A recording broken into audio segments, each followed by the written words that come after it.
Happy to be joined by our friend, the voice of the Badgers, Matt Lepay. Our conversation with Matt brought to you by Ridgetop Exteriors, the epitome of expertise and reliability in home exterior solutions. Get started at ridgetopexteriors.com. Good evening, Matt.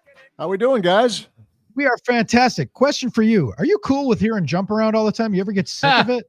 You know, as you were playing that, I was thinking, if you were to replace it, what would you replace it with? That's the thing. That's your choice. It's your choice. It's your walk-up music. Choice. Yeah. Well, I just meant like at the stadium after the at the end. No. It's embedded at the stadium. That's there forever. That and Build Me Up Buttercup. There's a couple songs that people love there, right? You know what? I want to do a bucket in 2 weeks. I'm going to check off something on the bucket list. And Heller played this a lot. I'm going to see Peter Frampton in your neck of the woods. So any Frampton walk up there, it's little off the beaten path, of what you would probably get as a request. I'll dig in there. Frampton Comes Alive. I'm in Frampton. You or Humble Pie. Which era? Yeah. You know what we'll do? We'll play the full 17-minute version of "Do You Feel Like You Do" from Frampton Comes Alive for you. That's the one. Well, there you go. We'll play it in the first segment before you, and then you can come in. He's a hell of a talented artist, a great guitar player. We opened for him once. Did you? Yeah. He's I got no quibble with that. There you go, Hunter. Attaboy. Yes. Every house had this double album at one point when we were growing up. Oh, or every dorm room, every house. Yeah. You were definitely kicked out of the cool club if you did not have that album. Yes, and there were seeds and stems in the middle. Just saying. Hey, I don't know. So, I don't know about that. I'm just saying. Pink Floyd, The Wall, Yes Songs Live. That was a great era for double albums. Very true. Very true. All right, so Matt, we were just kicking around the idea with the way the tournament's going. We got the 4 number ones, and it should be a very exciting, compelling final weekend. Can the tournament be redeemed if the games are great this weekend? Because to me, it's been a little flat. We didn't have any upsets. We don't have a lot of highlights for the one shining moment montage. Yeah, probably fewer to choose from. Wisconsin came within 2, had the ball with a chance to tie or win it. McNeese, the first round, Aura became like a big deal, had his 15 minutes of fame or maybe more. Apparently NBA teams are interested in talking to him at some point now. But yeah, I think, Drew, we probably got what we wanted in terms of having the 4 best teams. I say we, talking about the masses. We always say we want Cinderella.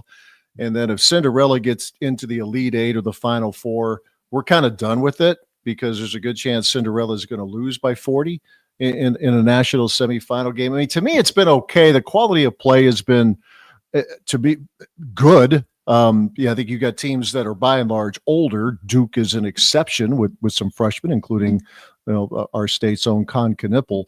But yeah, to your point, ratings have been really good. But if you get good Final 4 games, then I think the lack of compelling games earlier, that's forgotten. You think about the NC State Jim Valvano running all over the floor. What does anybody else remember about that? What does anybody remember about the rest of that tournament? But you're always going to remember that. Oh, what a great Final 4. What a great tournament that must have been. I remember Terry Gannon burying threes from a shorter 3-point line in the ACC tournament. And pride of Joliet Catholic. But you want to get the chalk there into the finals.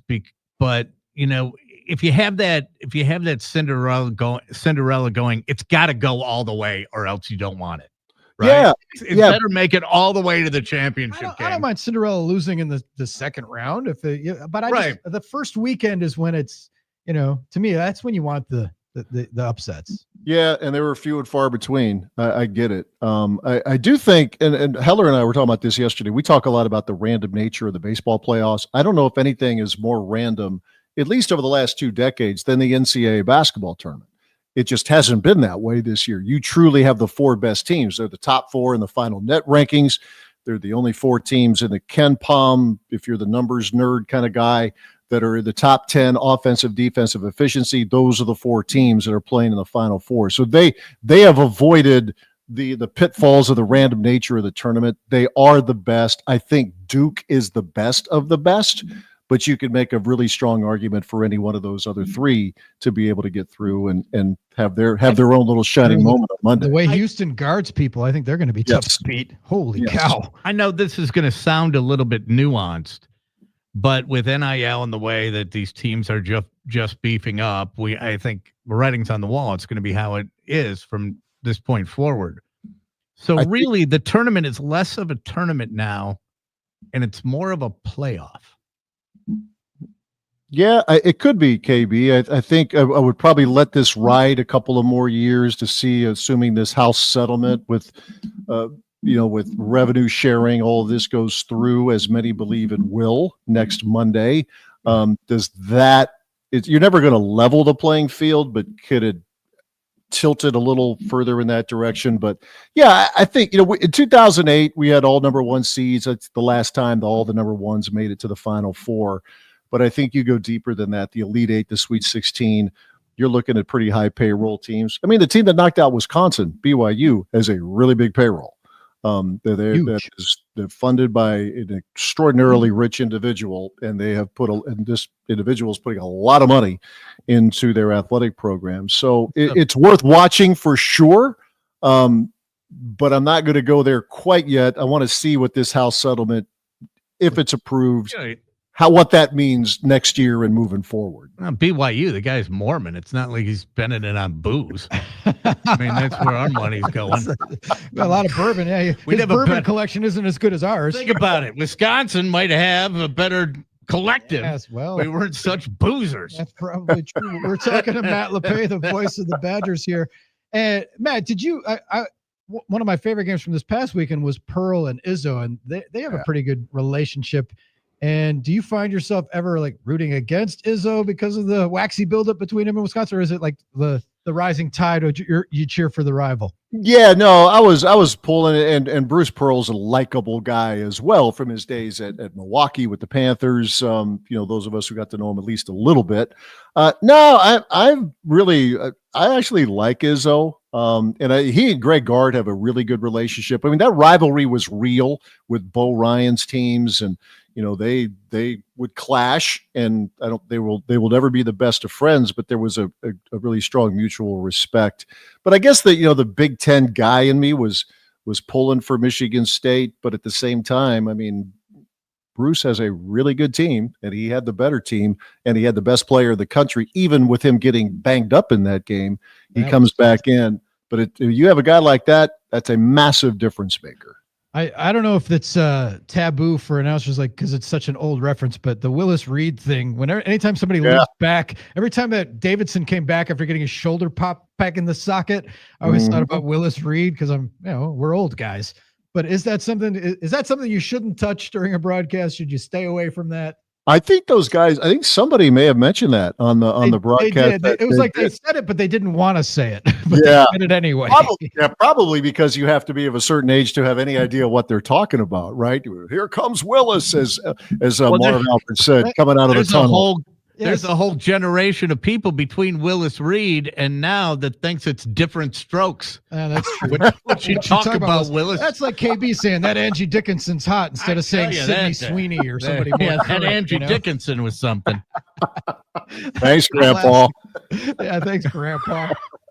Badgers are now shopping for a point guard. I didn't know if they had that on their list. How big a blow is this? Is this a kid? Is he going to go home? Do you think? What's your read on the whole Friday? I don't know. It'll be interesting to see the traffic that he gets. Long story short, I'm not that surprised. And there was a lot. They recruited him hard. This was a big get in the moment. But watching this team this season and practices and so on and so forth, it was clear that he had a lot of ground to make up to get in a position to earn minutes. Now, in the old days, you'd say, okay, you come back as a sophomore, get a little better, as a junior, better still. But I think it's an example of the era we're in too, with the portal. You have very frank discussions, player coach at the end of the season. And if it's a situation, if you're Daniel Freitag, like, if it looks like I'm going to be staring up at, 2 or 3 guys in front of me again, maybe I should, try my talents somewhere else. So, I mean, to me, it wasn't that much of a surprise. He's a great kid. He was really supportive. One of those, if you're into body language, it was always really good during the game, even if he didn't get in the game, which it was rare when he did, but he was always really supportive of his teammates. But it was clear that he wasn't ready this season. And I think in the portal world we're in, Greg Gard's talked a lot about, year to year, you are reshaping your roster. And if there's someone out there, one or two players who would fit at that position as a lead guard or a really good combo guard, then they're going to pursue that player. And for Daniel, you figure it's probably a pretty steep hill to climb, so you go somewhere else. Will the Badgers eventually have to get rid of running the hill? I was saying Buzz Williams now headed likely to Maryland. His boot camp where you got 8 guys on the baseline throwing up in the off-season workouts and stuff, because can they do that anymore in this? Because if you look at a kid wrong, he's entering the portal. Is that part of it going to change the? You know what? They do it. I don't know if it is quite to the extent that they did it back when Bo was coaching or even the earlier years with Greg Gard. But I think to some extent, and specific to that, it could be your strength coach and your athletic trainer talking to you as well, saying, hey, let's kind of go easy on that, because you're asking him to do so much anyway with summer workouts. And so I don't know if you would pull back because of the portal. You could be pulling back because of the strength guys and the athletic trainers saying you do it, but just not to the extent. By the way, with Buzz Williams coming to Maryland, I think, KB, they've got a non-conference home and home with Marquette coming up. That ought to be interesting. That's spicy. Let's check with our guy Scott Kuykendall, because he's not doing anything right now. So maybe we'll reach out to him. Wow, let's go. He's probably at the ballpark. He's probably on his way to the ballpark. Probably, or watching lacrosse or something. That could be. So, Matt, my favorite quote, I think, in this whole tournament period was from Greg, and I'm sure you've talked about this with him on his show or over a bourbon perhaps, or a beer, when he said that the game is overcoached and undertaught, because that summed up what I've thought about college basketball for the last 10 years.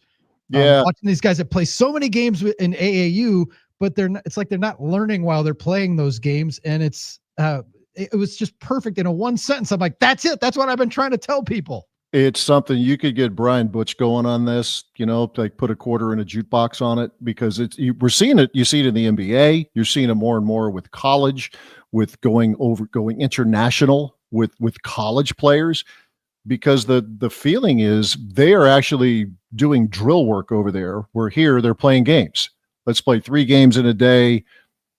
There was a clip that was on X yesterday. It was an old clinic, Stan Van Gundy, back when he was with the Miami Heat, talking about youth coaches. The difference is, as a youth coach, are you trying to win games, or are you trying to teach kids how to play basketball?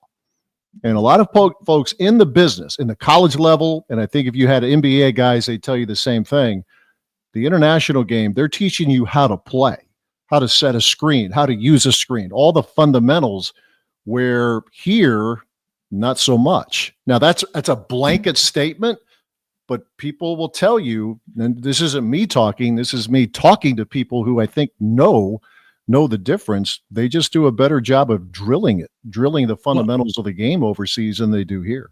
I agree with that 1,000%. And here's something else that I'm going to predict that you're seeing, because college basketball has become, professional. It was so laughable where on the sideboard, of the table, it said, NCAA supports the student athlete. Okay. Yeah, great. Yeah, you can take that down. Well, they do now with rev share. They do. True. You're going to see a lot more of that. Recruiting from one college team to the next and stuff like that, where kids are going to start talking to each other. They're going to start going through the socials. I'm going to get him out of. Hey, I'm going to get him from Wisconsin to come over here. Any innocence, we've had that you want, don't it's you gone. remember the Fab Five and all those guys? Yeah, but it's really long gone now. It's just there. You can't put the horse back in the barn. And to the point, though, in the NBA, guys they don't practice in the NBA. Really, you talk to NBA players, they almost never have a full practice. It's all walkthroughs and shoot arounds and stuff. And so, if you're not getting the instruction in college, you're not getting the NBA. And it's and you have guys who are in college for a year, and so they're not. But NBA guys are going to draft them, and not so much for how much they can help you in year one. It's a draft and develop, but you're doing it with first round picks now. So I think both levels have been decreased a little bit or watered down a little bit. The NBA game, nobody questions the athleticism or maybe some individual skills, but the game, do they know how to play? That's I'm sounding like the old guy here, but a lot of people will say that. If they're coaching like that in Europe, you're going to see more Europeans in the NBA game, because if I'm a coach, I want someone who knows how to do that and come in. Well, who are the MVPs? Where are they from in recent years in the NBA? Very true. Great chopping it up with you in the Central Standard Distillery Timeout Sports Lounge. Matt, we'll catch up with you next week. Sounds good, boys. Take care. Have a good one. All right. Matt Lepay, brought to us by Ridge Top Exterior.